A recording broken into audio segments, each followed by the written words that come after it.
354e jour de l'année, nous sommes le 3 juin 2026 et la Terre compte à cette date plus de 8 milliards 300 millions d'habitants. Mesdames et messieurs, bonjour, les titres. À la fin de son périple entamé depuis quelques jours par le Nigeria, le président de la République a sur sa page Facebook publié un message. On peut y lire de la reconnaissance et de la satisfaction, la substance à découvrir dans cette édition. Après les plus petits, les candidats au brevet d'études du premier cycle affrontent les épreuves écrites dès lundi prochain. Dans les lycées et collèges, les révisions se sont intensifiées ces derniers jours. Constat à suivre dans ce journal et puis remise de subventions aux différentes structures sportives nationales, à savoir les fédérations et clubs. Un accompagnement de l'État pour aider les structures à maintenir la dynamique du développement du sport béninois. Les détails dans un instant.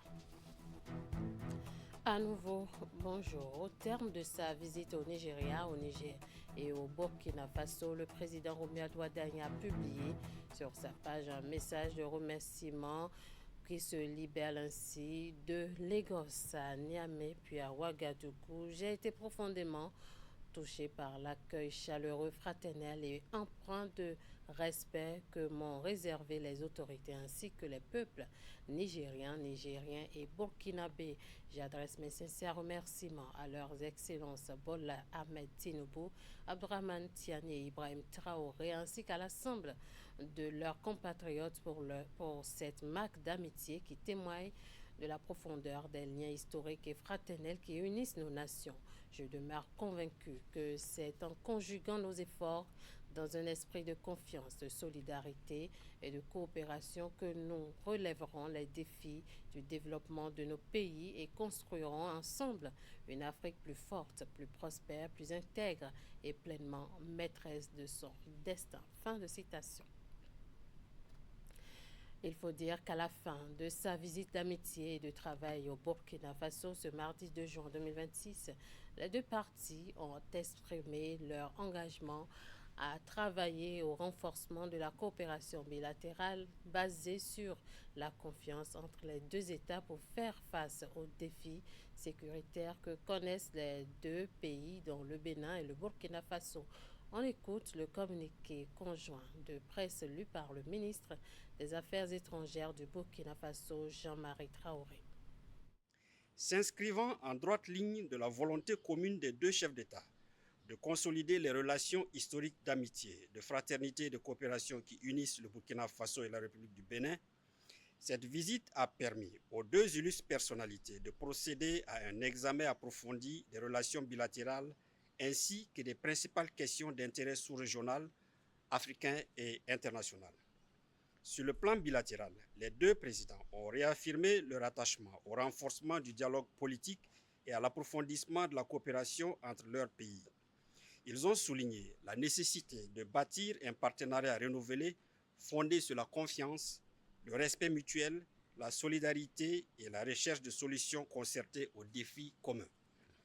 À cet effet, et abordant la situation sécuritaire dans la sous-région, les deux chefs d'État ont souligné l'impérieuse nécessité de renforcer la coopération, la solidarité et la concertation entre États voisins face aux menaces communes, notamment le terrorisme, la criminalité transfrontalière organisée et toutes les formes d'extrémisme violent. Ils ont réaffirmé leur détermination à œuvrer ensemble en faveur de la paix, de la stabilité et du développement durable dans l'espace ouest africain. Les deux chefs d'État ont en outre procédé à un échange de vues sur les principaux défis auxquels le continent africain et la communauté internationale sont confrontés. Ils ont notamment évoqué les situations dans la bande sahélienne et la région des Grands Lacs et ont réaffirmé leur attachement au règlement pacifique des différends, au dialogue et à la diplomatie comme voie privilégiée de résolution des crises. Sur les questions économiques, les deux chefs d'État se sont félicités du potentiel et des perspectives prometteuses de coopération dans les domaines du commerce, de l'industrie, de l'artisanat, de la formation technique et professionnelle, des infrastructures de transport, de la logistique, du transit ainsi que de la promotion des investissements. Ils ont convenu d'encourager davantage les échanges économiques et les investissements croisés au bénéfice des opérateurs économiques et des populations des deux pays. Autre point évoqué lors de cette rencontre, l'amélioration des échanges économiques pour le bien-être des deux États voisins. On va retrouver le ministre des Affaires étrangères du Burkina Faso. Appréciant le rôle stratégique du port autonome de Cotonou dans l'approvisionnement du Burkina Faso et l'importance de la fluidité des corridors de transport pour les économies des deux pays, les deux personnalités ont marqué leur engagement à renforcer la coopération en matière de facilitation du transit, de transport et de logistique. Afin d'insuffler une nouvelle dynamique au partenariat bilatéral, les deux chefs d'État ont instruit leur ministre des Affaires étrangères de prendre des dispositions nécessaires en vue de la tenue dans les meilleurs délais de la 5e session de la Grande Commission mixte de coopération Burkina Faso-Bénin. Ils ont également encouragé l'accélération de la finalisation des projets d'accord en instance afin de renforcer le cadre juridique de la coopération entre les deux États. Les deux chefs d'État se sont réjouis des conditions de séjour, d'accueil et d'intégration dont bénéficient les ressortissants burkinabés vivant au Bénin et les ressortissants béninois établis au Burkina Faso. Ils ont encouragé leurs communautés respectives à continuer d'entretenir des relations exemplaires de fraternité, de coexistence pacifique et de solidarité. Les deux présidents ont salué la qualité des liens historiques qui unissent les peuples burkinabés et béninois, ainsi que les attaches familiales et historiques qui contribuent à renforcer davantage le rapprochement entre les deux nations. Ils ont réaffirmé leur volonté de faire de cette proximité humaine un levier supplémentaire de coopération et d'intégration. Au terme de sa visite, son Excellence M. Romuald Wadagni a exprimé sa profonde gratitude au camarade capitaine Ibrahim Traoré, au gouvernement et au peuple burkinabé pour l'accueil fraternel, chaleureux et l'hospitalité qui lui ont été réservés, ainsi qu'à la délégation qui l'accompagnait. Le camarade capitaine Ibrahim Traoré a saisi l'occasion pour réitérer à son homologue du Bénin ses vives félicitations pour sa brillante élection à la tête de la nation béninoise et ses vœux les plus sincères de réussite de son mandat. Son Excellence M. Romuald Wadagni a invité le camarade capitaine Ibrahim Traoré à effectuer une visite officielle à la République du Bénin. Le président du Faso a accepté cette invitation avec plaisir, les modalités et les dates de la visite devant être fixées de commun accord par voie diplomatique. Les deux chefs d'État ont exprimé leur conviction que la visite de ce jour marquera une étape importante dans la relance et le renforcement du partenariat entre le Burkina Faso et la République du Bénin au service de la prospérité partagée, de la stabilité régionale, de l'intégration africaine et du bien-être de leur peuple.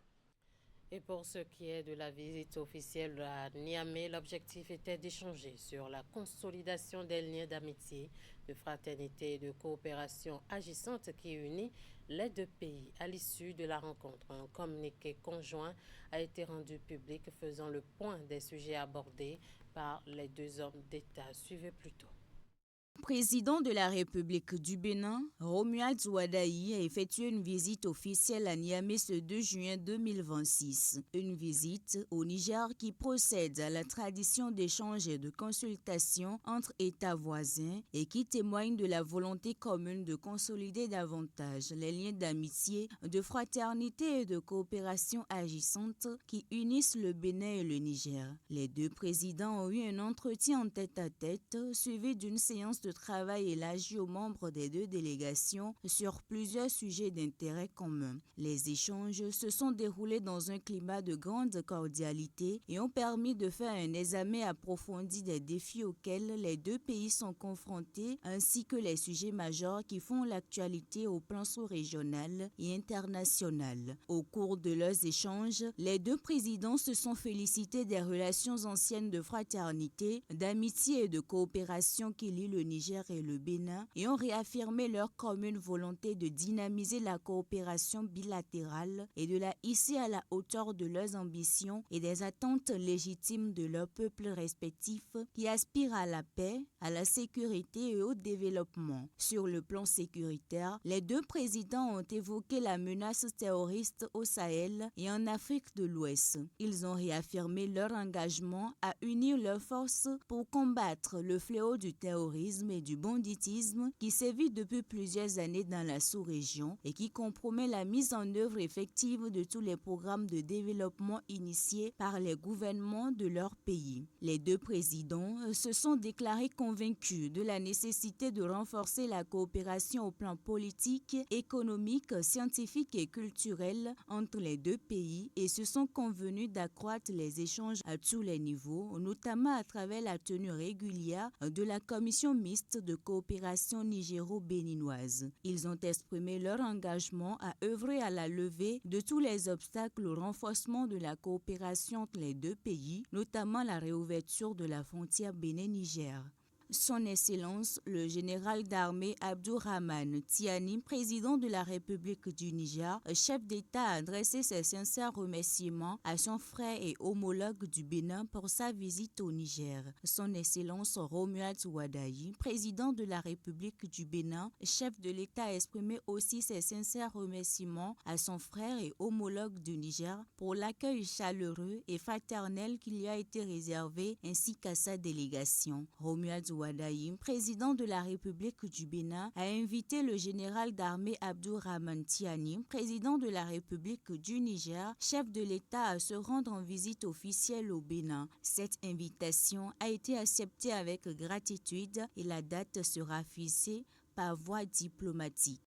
Cependant, le vœu le plus cher des peuples béninois et nigériens depuis l'avènement de ces tensions diplomatiques et l'ouverture des frontières. Dans ce reportage signé Virgile Arodegnon, les Béninois et Nigériens rencontrés à Cotonou apprécient ce premier déplacement international du président béninois et expriment leurs attentes en ce qui concerne la situation des frontières du Niger. Le président Romuald Wadayi, accueilli ce 2 juin 2026 à l'aéroport international Diori Amani de Niamey par le président Abdourahmane Tiani lui-même, au pied de l'avion en présence de plusieurs autorités nigériennes. La présente visite, hautement symbolique selon plusieurs observateurs, intervient dans un contexte marqué par plusieurs années de tensions entre le Bénin et le Niger. La plupart des Béninois et Nigériens rencontrés à Zongo, l'un des quartiers populaires et cosmopolites de Cotonou, voient dans ce premier voyage officiel du président béninois l'amorce d'une nouvelle dynamique de coopération après une longue période d'incompréhension diplomatique et de froid dans les relations économiques entre les deux pays, due notamment à la fermeture des frontières. Je trouve que c'est une très bonne initiative qu'il a prise. C'est un homme qui est responsable et qui pose pour l'instant les bons actes. Et j'espère que cela contribuera à renouer le dialogue entre États, parce que le dialogue entre populations n'a jamais cessé, malgré la fermeture des frontières. Vivement que les minutes, les heures, les jours à venir, que cette frontière qui constitue une grande porte dans la sous-région s'ouvre pour le bonheur du peuple nigérien, du peuple béninois.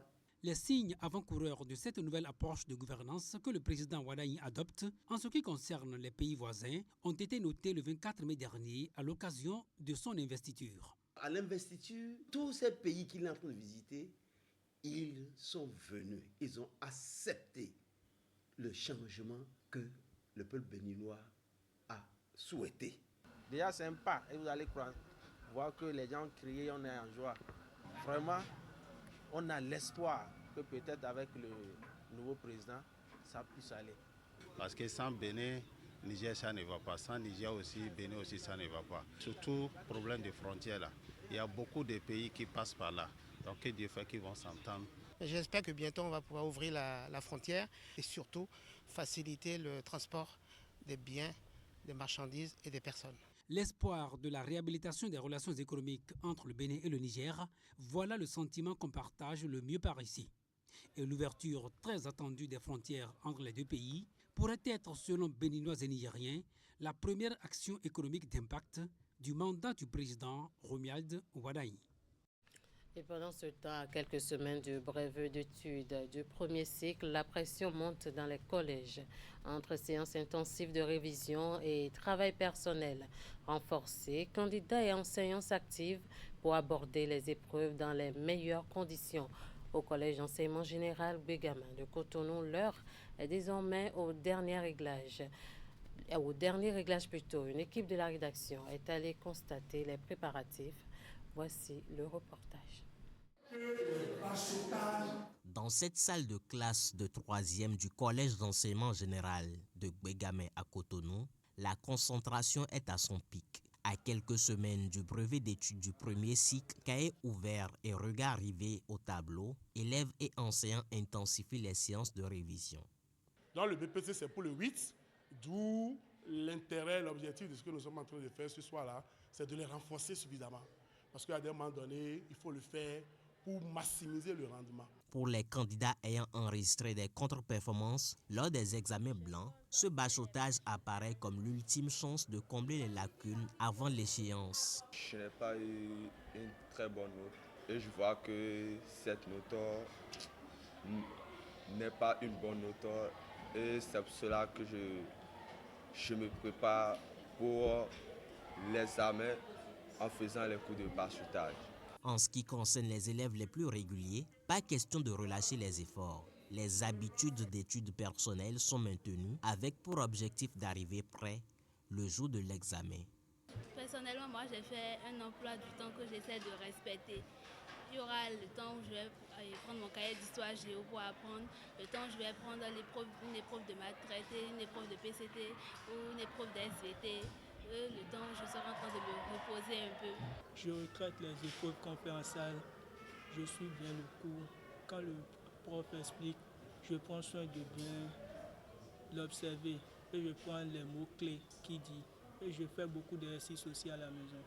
Très souvent, on met un peu le pied sur l'accélérateur pour finir le programme. Donc en faisant des exercices, ça les aide à avoir encore un peu quelques notions par rapport à cette situation d'apprentissage. Toutes les fois que nous finissons ces séances de bachotage, on leur demande de reprendre. Parce qu'il ne sert à rien de venir suivre les séances de bachotage sans reprendre eux-mêmes. Parce que c'est le travail individuel qui paie beaucoup plus. Au-delà de l'encadrement pédagogique, chaque candidat joue sa propre partition. Dans cette dernière ligne droite, rigueur, discipline et gestion du temps sont les clés pour une préparation optimale de l'examen. La Sénat, Commission électorale nationale autonome, passe au scanner les élections générales de 2026. Ceci à travers un atelier national d'évaluation de 5 jours qui s'est ouvert à Parakou. Il réunit plusieurs acteurs impliqués dans le processus électoral et vise à analyser les différentes étapes ayant marqué les derniers scrutins au Bénin, à savoir les communales et législatives de janvier et la présidentielle d'avril 2026. C'est le président de la Sénat en personne qui préside les travaux avec la présence effective des parties prenantes aux différents scrutins. Jacques Débé, Socrate Anatolie.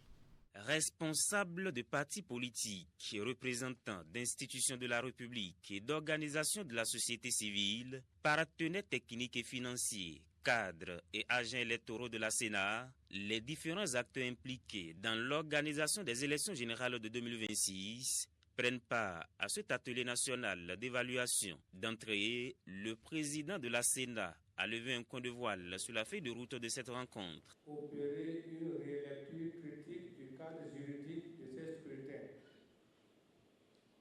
Passer au crible toutes les phases de leur déroulement. Évaluer la posture des différents acteurs impliqués et formuler des recommandations audacieuses. Il s'agit de garantir pour l'avenir une tenue toujours plus exemplaire des élections générales au Bénin dans la transparence, la concorde et la paix. Pour y arriver, plusieurs communications seront présentées durant ces 5 jours de réflexion, suivis de panels de discussion. L'exercice auquel nous nous livrons aujourd'hui est la marque d'une démocratie qui se veut perfectionniste de façon continuelle. En dépit de la satisfaction globale de l'ensemble des acteurs à l'issue de ces élections, certains écueils nécessitent éventuellement des points d'attention pour plus de perfectibilité lors des prochaines étapes, étant donné qu'aucune œuvre humaine n'est parfaite. Cet atelier d'analyse critique sur les élections générales de 2026 se penchera entre autres sur la récurrente question de la formation des agents électoraux et sur la qualité de la collaboration entre la Sénat et les organisations de la société civile. L'Agence belge de développement ENABEL poursuit sa campagne de sensibilisation des femmes et jeunes filles sur les opportunités qu'offrent certains secteurs d'activité. Après Cotonou et Parakou, les responsables de cette organisation ont mis cap sur l'Okossa dans le département du Mono. Et ici, il a été question de 2 jours d'échange avec les jeunes filles des lycées et collèges de la ville sur les métiers maritimes et portuaires. On va faire le point avec Narcissa Lossé. Devant un parterre de jeunes lycéennes et collégiennes de l'Okossa, des images défilent sur écran géant montrant des exemples de réussite féminine dans les secteurs maritimes et portuaires au Bénin.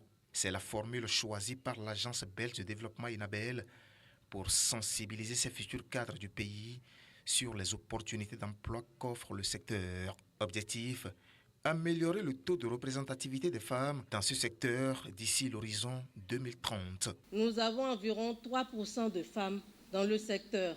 Et aujourd'hui, la mission aux côtés du port autonome de Cotonou, qui représente l'autorité portuaire, c'est vraiment de porter ce taux à 30% d'ici 2030. Cette ambition est contenue dans les projets Passeport et Port-Port que finance le Royaume-Uni et l'Union européenne. Une ambition portée par l'État béninois qui en mesure l'importance. Et lorsque nous parlons du port, on ne voit pas que la mer, et on voit aussi la terre, et vous irez sur l'océan, mais il y a encore aussi des métiers sur le sol, et des métiers très alléchants, des métiers très intéressants, et des métiers très bien rémunérés. L'étape de l'Okossa fait suite à celle de Cotonou et de Parakou, tout comme les opportunités présentées à l'assistance. Les acquis de cette initiative suscitent déjà d'immenses espoirs. Nous envoisinons environ plus de 1000 jeunes filles qui ont été touchées. Et sur ces 1000 jeunes filles, ENABEL a voulu quand même montrer le chemin à d'autres institutions en octroyant déjà 10 bourses d'études, 5 au Bénin, 5 au Maroc. C'est une chance pour vous que les opportunités se déplacent vers vous. Si ENABEL intervient au Bénin depuis plus de 20 ans et dans plusieurs domaines, le projet Port-Port, lui, vise, entre autres, à contribuer à une dynamique de mise en marche de l'économie bleue durable au Bénin.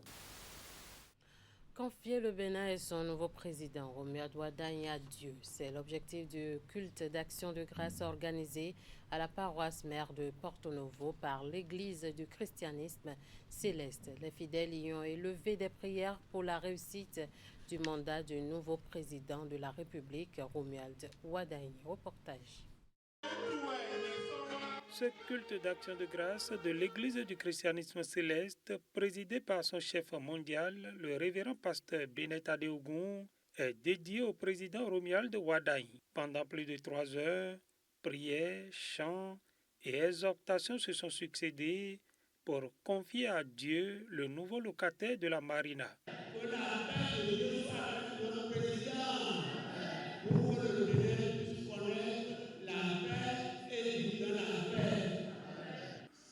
Avec une joie profonde et une espérance renouvelée que l'Église du christianisme céleste adresse ses plus chaleureuses et fraternelles félicitations au président nouvellement élu, son Excellence M.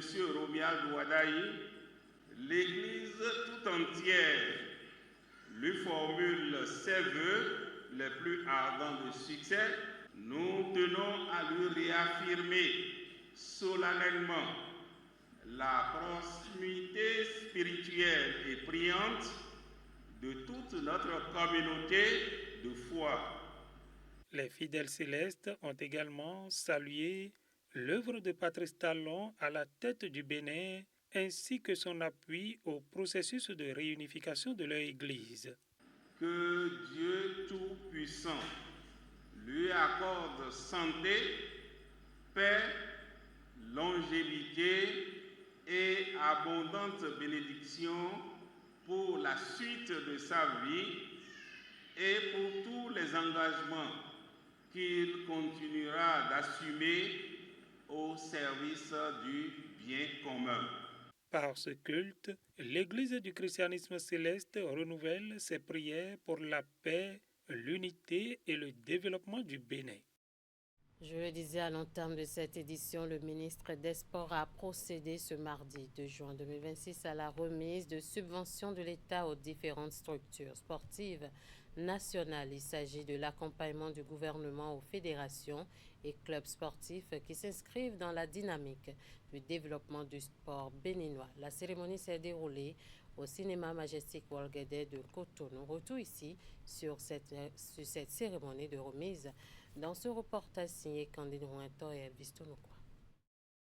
Le gouvernement renouvelle son appui au mouvement sportif national à travers la remise des subventions aux différentes fédérations et clubs au titre de l'année 2026. Une dotation désormais octroyée après une évaluation rigoureuse des bénéficiaires sur des critères de performance organisationnelle, technique et sportive. Un mécanisme par lequel l'État met sur la croissance du niveau de performance et une structuration durable de l'écosystème sportif béninois. Les statistiques montrent une certaine amélioration et augurent de bonnes perspectives dans la gouvernance administrative et financière de nos organisations sportives.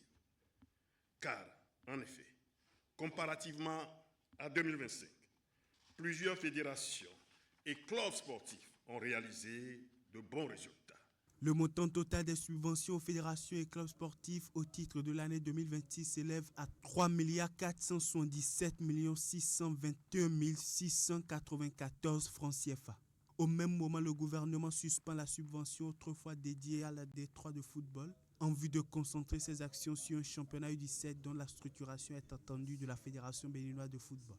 Chacun devra donc se battre pour mériter encore plus à la prochaine édition. Nous continuerons à accompagner, à soutenir, à encadrer. Mais la réussite dépend avant tout de vous. Ces subventions que vous recevez aujourd'hui ne sont pas une fin. Elles sont un levier pour mieux faire, un levier pour aller plus loin ensemble, un levier pour transformer durablement notre sport. Cette dotation transmise par le ministère des Sports et de l'Engagement civique vient une nouvelle fois booster la dynamique de développement du sport national et encourager son rayonnement international dans toutes les dimensions. Et voilà qui met fin à ce 13h au Bénin. Merci de nous avoir suivis. Merci à toute l'équipe de rédaction, de réalisation et de diffusion. Très belle suite des programmes à vous sur Canal 3 Bénin.